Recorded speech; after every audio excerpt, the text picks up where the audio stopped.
ont atterri à l'aéroport militaire de Ndjili en présence des hauts responsables des services de défense et de sécurité des deux pays.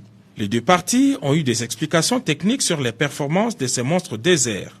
À travers ces meetings aériens, l'Angola confirme son soutien politique et militaire à la RDC, un motif de fierté pour les FARDC. Vous voyez derrière nous les avions de chasse venus de la République sœur d'Angola. Mais je vous dis d'emblée que ces avions sont venus de l'Angola, pays frère, pour participer au meeting aérien. Ils ont commencé depuis ce matin aux côtés des avions de forces armées de la République démocratique du Congo, spécialement de la force aérienne. Ils vont faire le meeting, ils ont déjà fait 3 tours à côté de l'hélicoptère de reconnaissance qui a atterri depuis le matin, mais également avec l'Antonov 72 qui avait amené auparavant une importante délégation. Et donc ces avions que vous voyez derrière, ce sont des vecteurs de décision, mais également vecteurs de victoire sur les théâtres de combat.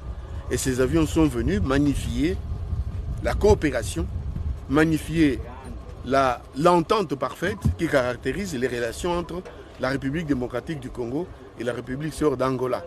Évidemment, elle découle de la volonté politique exprimée par les chefs d'État des deux pays, en l'occurrence le président de la République, Félix Antoine Tshilombo, mais également le président de la République angolaise.